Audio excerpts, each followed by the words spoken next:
Hi everyone, welcome to the అర్కృష్ణ daily current affairs. ఈరోజు ఈ వీడియోలో మనం జూలై 1వ తేదీ నుంచి జూలై 10 వరకు గల ముఖ్యమైన కరెంట్ అఫైర్స్ చూడబోతున్నాం.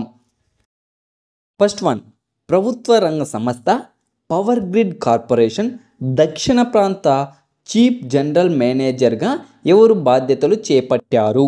ఆన్సర్ అఖిలేష్ పాఠక్. ఇక్కడ కొన్ని ఇంపార్టెంట్ పాయింట్స్ చూద్దాం. పవర్ గ్రిడ్ దక్షిణ ప్రాంత ట్రాన్స్మిషన్ సిస్టమ్ 1 పరిధిలో తెలంగాణ, ఆంధ్రప్రదేశ్ రాష్ట్రాలతో పాటు కర్ణాటక రాష్ట్రాల్లోనే కొన్ని ప్రాంతాలు ఉన్నాయి. నెక్స్ట్ వన్, ఏ రాష్ట్రంలో ఉన్న టేల్ వన్యప్రాణి సంరక్షణ కేంద్రంలో ఒక సరికొత్త కప్ప జాతిని భారత జంతు పరిశోధన విభాగం శాస్త్రవేత్తలు కనుగొన్నారు? ఆన్సర్ అరుణాచల్ ప్రదేశ్. గుర్తుపెట్టుకోండి, టేల్ వన్యప్రాణి సంరక్షణ కేంద్రం ఎక్కడ ఉందంటే అరుణాచల్ ప్రదేశ్లో కలదు. ఇంగ్లీష్ ఛానల్ను ఈ దిన మొదటి భారతీయ మాతృమూర్తిగా ఇటీవల ఎవరు రికార్డు సృష్టించారు? ఆన్సర్ మహారాష్ట్రలోని నాసిక్కు చెందిన తన్వీ చవాన్ దేవరే. గుర్తుపెట్టుకోండి, ఇంగ్లీష్ ఛానల్ ఈ దిన మొట్టమొదటి మాతృమూర్తి ఎవరంటే తన్వీ చవాన్ దేవరే.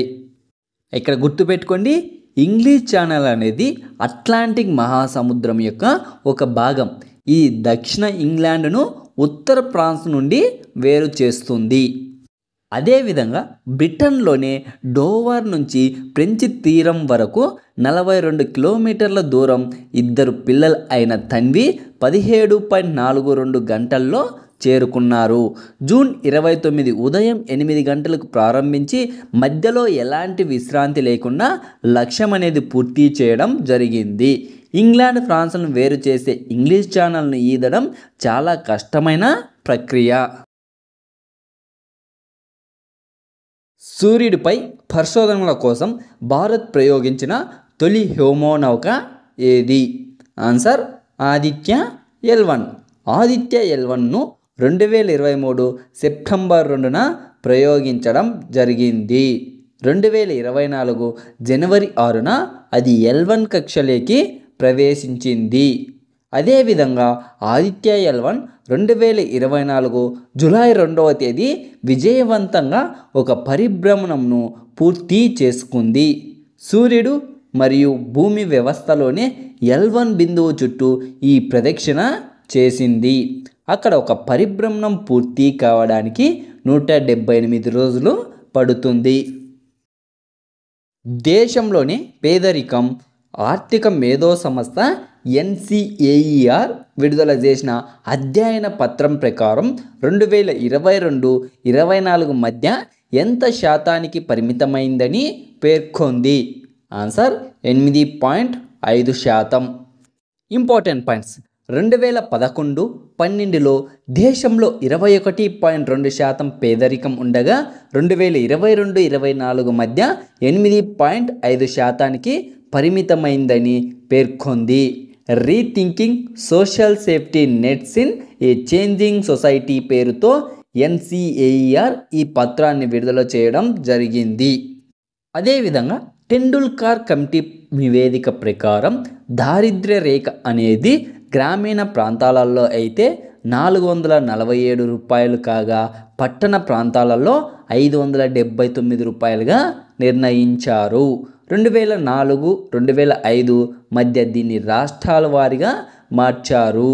అదేవిధంగా 2011-12 నాటికి ప్రణాళిక సంఘం వీటిని 860 రూపాయలైతే గ్రామీణ ప్రాంతాలలో, 1000 రూపాయలైతే పట్టణ ప్రాంతాలుగా సర్దుబాటు చేయడం జరిగింది. Next one, power grid corporation of India limited కొత్త చైర్మన్ అండ్ మేనేజింగ్ డైరెక్టర్గా జూలై 1 నుంచి ఎవరు బాధ్యతలు చేపట్టడం జరిగింది? ఆన్సర్ రవీంద్ర కుమార్ త్యాగి. ఇక్కడ గుర్తుపెట్టుకోండి, పవర్ గ్రిడ్ కార్పొరేషన్ దక్షిణ ప్రాంత చీఫ్ జనరల్ మేనేజర్ అయితే అఖిలేష్ పాఠక్. అదేవిధంగా power grid corporation of India limited కొత్త చైర్మన్ అండ్ మేనేజింగ్ డైరెక్టర్ అయితే రవీంద్ర కుమార్ త్యాగి. అదేవిధంగా కొన్ని ముఖ్యమైన పాయింట్స్ చూద్దాం. Power grid corporation of India limited విద్యుత్ మంత్రిత్వ శాఖ ఆధ్వర్యంలోని భారతదేశంలోనే ప్రముఖ మహారత్న పబ్లిక్ సెక్టార్ అండర్టేకింగ్స్లో ఒకటి. దీన్ని అక్టోబర్ 23, 1989లో ఏర్పాటు చేయడం జరిగింది. ఇటీవల ఏ రెండు దేశాల మధ్య 13వ ఎడిషన్ ఉమ్మడి సైనిక వ్యాయామం మైత్రి లేదా ఎక్సర్సైజ్ మైత్రి 2024 జూలై 1 నుండి ప్రారంభమైనది? ఆన్సర్ ఇండియా మరియు థాయిలాండ్.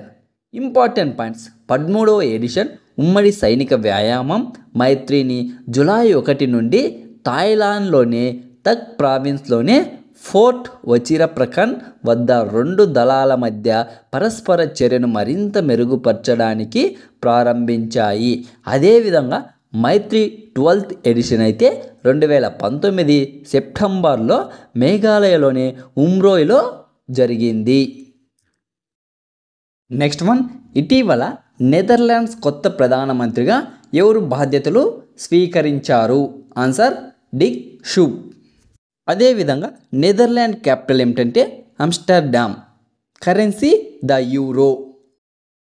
నెక్స్ట్ వన్, అంతర్జాతీయ ప్రమాణాలకు దీటుగా పరివర్తనే లక్ష్యంగా తమ వ్యవస్థను మరింత మెరుగుపరుచుకునే లక్ష్యంతో ఏ కార్యక్రమాన్ని ప్రారంభించినట్లు Life Insurance Corporation of India ప్రకటించింది? ఆన్సర్ జీవన్ సమర్థ్.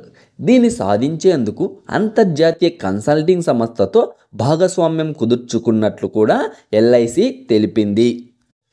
ఈ జీవన్ సమర్థ్ ముఖ్య ఉద్దేశం ఏమిటంటే కోట్ల సంఖ్యలోనే ఉన్న భారతీయుల కుటుంబాల అవసరాలకు తగ్గట్లు వారికి సరిపోయేలా దీర్ఘకాల పొదుపు, భద్రత, ఆరోగ్య బీమా, యూలిప్, పింఛన పరిష్కారాలను అందించే లక్ష్యంతోనే జీవన్ సమర్థ్ ప్రాజెక్టును చేపట్టామని ఎల్ఐసి సిఇఓ ఎండి సిద్ధార్థ్ మొహంతి వెల్లడించడం జరిగింది. గుర్తుపెట్టుకోండి, ఎల్ఐసి సిఇఓ ఎండి ఎవరంటే సిద్ధార్థ్ మొహంతి.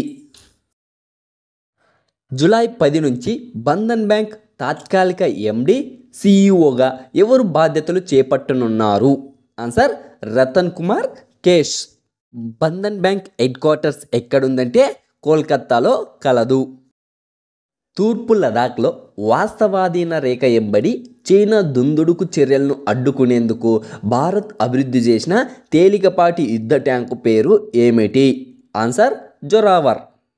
ఇక్కడ గుర్తుపెట్టుకోండి, ఈ ట్యాంకును పూర్తిగా స్వదేశీ పరిజ్ఞానంతోనే రక్షణ పరిశోధన అభివృద్ధి సంస్థ లేదా డిఆర్డిఓ మరియు ఎల్ఎండ్టి సంయుక్తంగా రూపొందించాయి.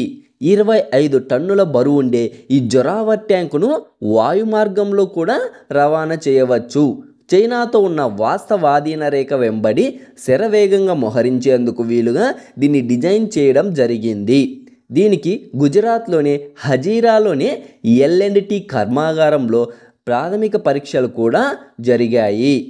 రష్యా ఉక్రెయిన్ యుద్ధం నుంచి నేర్చుకున్న పాఠాలతో జొరావర్ తేలికపాటి యుద్ధ ట్యాంకులో అన్మ్యాన్డ్ సర్ఫేస్ వెహికల్స్ అనే సాంకేతికతను జోడించారు. అంటే మానవ ప్రమేయం లేకుండా పనిచేసే విధంగా దీన్ని రూపొందించడం జరిగింది. Life Insurance Corporation of India లేదా ఎల్ఐసి మేనేజింగ్ డైరెక్టర్ మరియు చీఫ్ ఎగ్జిక్యూటివ్ ఆఫీసర్గా ఎవరు నియమితులయ్యారు? ఆన్సర్ సిద్ధార్థ్ మొహంతి. ఇతని నియామకం జూన్ 30, 2024 నుండి అమల్లోకి రావడం జరిగింది. అదేవిధంగా జూన్ 7, 2025 వరకు కార్పొరేషన్ యొక్క ఎండి అండ్ సిఇఓ పాత్రను అతను చేపట్టాల్సి ఉంటుంది. ఇటీవల భారత్కు చెందిన ఏ star allrounder ICC T20 allrounder ర్యాంకింగ్స్లో అగ్రస్థానంలో నిలిచాడు? Answer Hardik Pandya. Important points: ఈ ఘనత సాధించిన తొలి భారత ఆటగాడిగా హార్దిక్ పాండ్యా నిలవడం జరిగింది. అదేవిధంగా శ్రీలంక ఆల్రౌండర్ అసరంగా 2వ స్థానంలో నిలిచాడు. మార్కస్ స్టైనిస్ ఆస్ట్రేలియాకి చెందిన ఆల్రౌండర్ 3వ స్థానంలో నిలవడం జరిగింది. ప్రతిష్టాత్మకమైన విశ్వంబర డాక్టర్ సి నారాయణ రెడ్డి జాతీయ సాహిత్య పురస్కారానికి 2024 గాను ఎవరు ఎంపికయ్యారు? ఆన్సర్ శివశంకరి. గుర్తుపెట్టుకోండి, ఈమె సుప్రసిద్ధ తమిళ రచయిత్రి మరియు సరస్వతి సమ్మాన్ పురస్కార గ్రహీత. ఈ పురస్కారం కింద ఆమెకు 5 లక్షల నగదు బహుమతి మరియు జ్ఞాపిక లభిస్తాయి. జూలై 29న హైదరాబాద్లో రవీంద్ర భారతిలో జరిగే డాక్టర్ సి నారాయణ రెడ్డి 93వ జయంతి ఉత్సవంలో ఆమెకి ఈ పురస్కారం ప్రదానం చేస్తారు. నెక్స్ట్ వన్, ఏ రాష్ట్రానికి ముఖ్య ఎన్నికల అధికారిగా సి సుదర్శన్ రెడ్డిని నియమిస్తూ కేంద్ర ఎన్నికల సంఘం 2024 జూలై 5న ఉత్తర్వులు జారీ చేసింది? ఆన్సర్ తెలంగాణ. ఇప్పటి వరకు ముఖ్య ఎన్నికల అధికారిగా ఉన్న వికాస్ రాజ్ స్థానంలో ఈ నియామకం అనేది జరిగింది. ప్రస్తుతం chief election commissioner of India ఎవరంటే రాజీవ్ కుమార్. ఈయన 25వ చీఫ్ ఎలక్షన్ కమిషనర్. అదేవిధంగా ఎలక్షన్ కమిషనర్స్ ఎవరెవరంటే జ్ఞానేష్ కుమార్ మరియు సుఖ్బీర్ సింగ్ సంధు. 2023-24లో దేశీయ ఆయుధ ఉత్పత్తి విలువ ఎన్ని కోట్లకు చేరిందని రక్షణ మంత్రి రాజ్నాథ్ సింగ్ 2024 జూలై 5న తెలిపారు? ఆన్సర్ 1.27 లక్షల కోట్లు. అదేవిధంగా 2022-23లో దేశీయ ఆయుధ ఉత్పత్తి విలువ 1,08,684 కోట్లు ఉండగా 2023-24లో 16.8% వృద్ధితో అది దాదాపు 1.27 లక్షల కోట్లకు చేరిందని ఆయన పేర్కొనడం జరిగింది. ప్రతిష్టాత్మక 77వ లోకర్నో ఫిల్మ్ ఫెస్టివల్లో జీవితకాల సాఫల్య పురస్కారం ఎవరికి దక్కింది? Answer Bollywood hero Shahrukh Khan. గుర్తుపెట్టుకోండి, బాలీవుడ్ హీరో షారుఖ్ ఖాన్కి 77వ లోకర్నో ఫిల్మ్ ఫెస్టివల్లో జీవితకాల సాఫల్య పురస్కారం అనేది దక్కింది. ఆయనను ఫార్డో అలా కెరియరో అస్కోనా లోకర్నో టూరిజం అవార్డుతో ఆగస్టు 10న సత్కరించనున్నారు. ఈ చిత్రోత్సవాలు ఎక్కడ జరుగుతాయంటే స్విట్జర్లాండ్లోనే లోకర్నాలో జరగనున్నాయి. నెక్స్ట్ వన్, నొమాడిక్ ఎలిఫెంట్ అనేది ఏ 2 దేశాల మధ్య సంయుక్త సైనిక విన్యాసం? ఆన్సర్ మంగోలియా మరియు ఇండియా.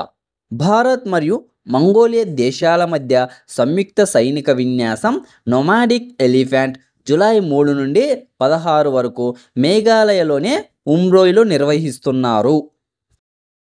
రుణాల జారీ నిబంధనలను ఉల్లంఘించినందుకు గాను ఏ 2 ఎన్బిఎఫ్సిలు లేదా నాన్ బ్యాంకింగ్ ఫినాన్షియల్ కంపెనీస్ల రిజిస్ట్రేషన్ను ఇటీవల భారతీయ రిజర్వ్ బ్యాంక్ రద్దు చేసింది? ఆన్సర్ స్టార్ఫిన్ సర్వే ఇండియా మరియు పాలిటెక్స్ ఇండియా. ఇక్కడ గుర్తుపెట్టుకోండి, హైదరాబాద్ కేంద్రంగా పనిచేస్తున్న స్టార్ఫిన్ సర్వే ఇండియా అనే ఎన్బిఎఫ్సి మరియు ముంబైకి చెందిన పాలిటెక్స్ ఇండియా అనే ఎన్బిఎఫ్సిల లైసెన్స్ను ఆర్బీఐ రద్దు చేసింది. ఇక్కడ ఎన్బిఎఫ్సి అంటే ఏందో చూద్దాం. నాన్ బ్యాంకింగ్ ఫినాన్షియల్ కంపెనీ అనేది కంపెనీల చట్టం 1956 కింద రిజిస్టర్ చేయబడిన ఒక కంపెనీ. అదేవిధంగా రిజర్వ్ బ్యాంక్ ఆఫ్ ఇండియా గురించి కొన్ని ముఖ్యమైన పాయింట్స్ చూద్దాం. రిజర్వ్ బ్యాంక్ ఆఫ్ ఇండియా భారతదేశ కేంద్ర బ్యాంక్ అని కూడా అంటారు. ఈ బ్యాంకును 1935 ఏప్రిల్ 1న భారతీయ రిజర్వ్ బ్యాంక్ చట్టం 1934 ప్రకారం స్థాపించడం జరిగింది. స్థాపించినప్పుడు దీని ప్రధాన స్థావరం ఎక్కడుండేదంటే కోల్కతాలో ఉండేది. తర్వాత ముంబై నగరానికి మార్చడం జరిగింది. నెక్స్ట్ వన్, ఇటీవల ఎవరికి ఫ్రాన్స్ అత్యున్నత పౌర పురస్కారం సెవేలియర్ డేలా లీజియన్ డి హానర్ లభించింది? ఆన్సర్ రోష్ని నాడర్ మల్హోత్రా. ఇక్కడ గుర్తుపెట్టుకోండి, HCL Technologies chairperson Roshni Nadar మల్హోత్రాకు ఫ్రాన్స్ అత్యున్నత పౌర పురస్కారం సెవేలియర్ డేలా లీజియన్ డి హానర్ లభించింది.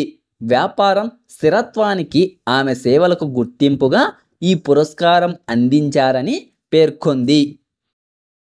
కేంద్ర ఆరోగ్య మంత్రిత్వ శాఖ పరిధిలోనే జాతీయ క్షయవ్యాధి నిర్మూలన కార్యక్రమానికి ముఖ్య సలహాదారుగా ఎవరు నియమితులయ్యారు? ఆన్సర్ ప్రముఖ శాస్త్రవేత్త అయినటువంటి సౌమ్య స్వామినాథన్.